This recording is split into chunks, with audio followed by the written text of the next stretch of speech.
அனைவருக்கும் வணக்கம். நல்லா நினச்சி பாருங்கள், உங்களோட வாழ்க்கையில் நீங்கள் தேடாத ஒரு விஷயம் இருக்குது. அதுதான் நீங்கள் யாருன்னு. உங்களோட வாழ்க்கையில் நீங்கள் யாருன்னு இவ்வளோ காலமாக நீங்கள் தேடினீங்களா? இல்லை உங்களோட வாழ்க்கையில் நான் என்ன பண்ண வேண்டியதுன்னு நீங்கள் தேடினீங்களா? அப்படி எதையும் தேடினதும் இல்லை. நீங்கள் யாருன்னு உங்களுக்கு அடையாளம் காட்டும் முடியறதும் இல்லை. நீங்கள் யாருன்னு நீங்கள் காட்டுறது எப்படின்னா, நான் பண்ணுற விஷயங்கள், நான் இந்த இடத்துல இருக்கிற இந்த ஆள் அப்படின்னு காட்டுறீங்க. இல்லைன்னா நான் சொல்கிறது இந்த வேலை, நான் இந்த வேலை பண்ணுறது, அந்த வேலை பண்ணுறது, அப்படி இருக்கிறது, அந்த மாதிரி நீங்கள் அடையாளங்கள் தான் காட்டிக்கிட்டு இருக்கிறீங்க. அந்த அடையாளங்கள் நீங்கள்னு சொல்கிறீங்க. ஆனாலும் அந்த அடையாளங்கள் நீங்களா? இல்லை நீங்கள் பண்ணுற விஷயங்களா? இந்த உலகத்தில் பண்ண முடியாத ஒரு விஷயம் இருக்கிறது. அதுதான் நீங்கள் எங்கன்னு காட்ட முடியறது இல்லை. யாராவது வந்து கேட்டால் நீங்கள் எங்கே இருக்கிறீங்கன்னு நீங்கள் சொல்கிறீங்க, நான் எங்கே இருக்கிறேன். அப்போ எங்கன்னு நான் மறுபடியும் கேட்டால், யாராவது கேட்குறாங்க நீங்கள் எங்கே இருக்கிறீங்க, நான் எங்கே இருக்கிறேன் அப்படியும் கேட்கும்போது எங்கன்னு கேட்டால் உங்களுக்கு பதில் இருக்கு. எங்கன்னு நீங்கள் காட்டுறீங்க தானே. உங்கள் வாழ்க்கையில் இந்த இருக்கிற வாழ்க்கையில் நீங்கள் காட்ட வேண்டியது இந்த உடம்பு மட்டும் தானே. இந்த உடம்புல நீங்கன்னு ஒரு விஷயங்கள் இருக்கா, அதில் இருக்கிறது உடல்கள் தானே இருக்கிறது. அந்த உடல்களில் தாண்டி நீங்கன்னு காட்டுறதுக்கு எந்த விஷயம் இருக்கிறது இல்லை. அது உங்களோட மனசுக்கு வர நினைப்பு மட்டும்தான். நான் ஒரு நினைப்பு வருது, அந்த நினைப்புக்காக தான் நீங்கள் வேலை செஞ்சுக்கிட்டு இருக்கிறீங்க. இவ்வளோ காலமாக அந்த நினைப்பு வந்தனால, அந்த நினைப்பு உங்களோட மனசுக்கு வந்தனால நீங்கள் இவ்வளோ காலமாக வாழ்ந்துக்கிட்டு இருந்தீங்க. எதுக்காக? உங்களோட வாழ்க்கையை உன்னதமான சந்தோஷமான வாழ்க்கையை வாழ்கிறதுக்கு, இந்த வாழ்க்கையை நல்ல வாழ்க்கையை ஆகிறதுக்காக பண்ணுறதுக்காக நீங்கள் வாழ்ந்துக்கிட்டு இருக்கிறீங்க. ஆனால் நீங்கன்னு காட்டுறதுக்கு எதுவும் இந்த உலகத்தில் இருக்கிறது இல்லை. ஆனால் நீங்கள் இப்படிப்பட்டவர், இதுதான் நான் காட்டுறதுக்கு மேலே போகிறது தான் பண்ணிக்கிட்டு இருந்தது. அப்படி இல்லையா? உங்களுக்கு உங்களோட சந்தோஷம், உங்களோட கஷ்டங்கள், அது எல்லாமே தாண்டி நான் எப்படி இருக்கணும்னு நினச்சி, இந்த மாதிரி ஆகணும்னு நினச்சி வாழ்ந்துக்கிட்டு இருந்தீங்க. ஆனால் நீங்கன்னு காட்டுறதுக்கு இந்த எந்த நொடியிலையும் எந்த நேரத்திலும் நீங்கன்னு காட்டுறதுக்கு இந்த உடல்லையும் அந்த மனசுலையும் எங்கேயும் இருந்தது இல்லை. அது ஒரு மனசுக்கு வர ஒரு உணர்வு. அந்த உணர்வுக்கு தான் நீங்கள் மதிப்பு கொடுத்துருக்கிறீங்க. அந்த உணர்வுக்கு மதிப்பு கொடுத்தனால நீங்கள் இவ்வளோ காலமாக வாழ்ந்துக்கிட்டு இருக்கிறீங்க, கஷ்டத்தில் துக்கத்தில். அது உணர்வுன்னு தெரிஞ்சா நீங்கள் இவ்வளோ காலமாக கஷ்டங்கள் அனுபவிக்க கஷ்டங்கள் எல்லாமே கஷ்டங்கள் இல்லாமல் யோசிப்பது. ஏன்னா அதான் பிரச்சனை. யாராவது உங்களுக்கு ஏசுனா, யாராவது உங்களுக்கு அடித்தா, யாராவது ஏதாவது சொன்னா, உங்களை கீழே போட்டு பேசுனா, உங்களுக்கு கஷ்டங்கள் கவலைகள் அது எல்லாமே உண்டாகிறது தானே. எதனால்? எனக்கு அவங்க இப்படி பண்ணாங்க தானே, எனக்கு ஏன் கடவுளை எனக்கு இப்படி இந்த மாதிரி சோதனைகள் வருவதுன்னு நீங்களே கேட்குறீங்க.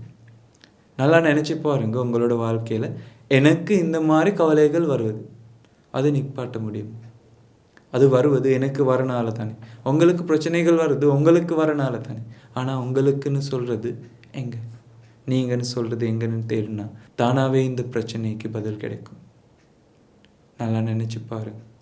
இவ்வளோ காலமாக உங்களுக்கு ஒரு வியாதி வந்துருச்சு, நோய் வந்துருச்சுன்னு சொல்கிறீங்க தானே.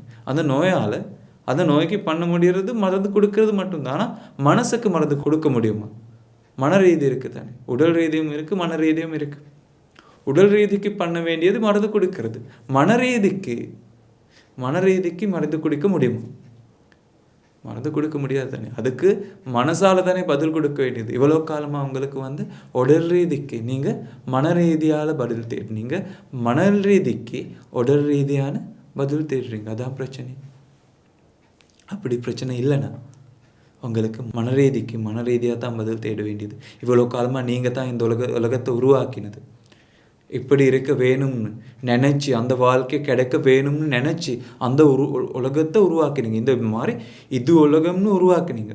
இந்த உலகத்தில் தான் நான் வாழ வேண்டியது, இந்த மாதிரி இருந்தால் எனக்கு சந்தோஷமாக இருக்க முடியும்னு நீங்கள் ஒரு உறுதியான, ஒரு கட்டாயமான, ஒரு நிச்சயமான ஒரு உலகத்தை உருவாக்கினீங்க. என்ன மாதிரி? இப்படி இருந்தால் தான் சந்தோஷமான வாழ்க்கை வாழ முடியுது, இதுதான் வாழ்க்கைன்னு ஒரு வாழ்க்கை உருவாக்கினீங்க. அதுக்காக உழைக்கிறீங்க. அப்படி இல்லையா? அந்த உழைப்பில் எந்த வாய்ப்பும் கிடைக்கிறதும் இல்லை, எதுவும் கிடைக்கிறதும் இல்லை. ஆனால் நீங்கள் உழைக்கிறீங்க, எதையோ பண்ணி எதையோ தேடி உங்களோட வாழ்க்கையில் சந்தோஷத்தை தேடுறீங்க. அந்த சந்தோஷத்தை உங்களுக்கு எப்படியும் கிடைக்கிறது இல்லையே. இப்போ இந்த நேரத்தில் நீங்கள் துக்கத்தில் தானே இருக்கிறீங்க. அப்போ உங்களுக்கு சந்தோஷம் கிடைக்குமா? ஏன்னா உங்களோட வாழ்க்கையில் எந்த நேரத்திலும் கிடைக்காத ஒரு விஷயம் இருக்கு. ஏன்? ஏன்னா எதிர்பார்ப்பு மட்டும்தான் இருக்குது. இது இப்படி இருந்தால் சரின்னு நினைப்பு வருது. அப்போ இப்போ இருக்கிற இடத்துக்கு முன்னாடி இப்படி இருந்தால் சரின்னு ஒரு யோசனை இருந்துச்சு. அதுக்காக உழைச்சிங்க. அதனால தான் நீங்கள் இங்கே இப்போ இருக்கிறீங்க. அப்போ நீங்கள் இப்போ சந்தோஷமாக இருக்கிறீங்களா? இல்லை நீங்கள் நினச்சிக்கிட்டு இருக்கிறீங்களா அடுத்த ஸ்டெப்பில் சந்தோஷம் கிடைக்குமா? அடுத்த இடத்துல சந்தோஷம் கிடைக்கிறதுன்னு இப்போ நீங்கள் நம்புறீங்க. அதுக்கு முன்னாடி இந்த இடத்துல கிடைக்கிறதுன்னு நம்புனீங்க தானே. அப்போ அப்படி நம்பினால தான் நீங்கள் இப்போ இந்த இடத்துல இருக்கிறீங்க. இப்போ கிடைச்சிருச்சா? உங்களுக்கு இப்போ சந்தோஷம் கிடைச்சிருச்சா? இல்லை தானே.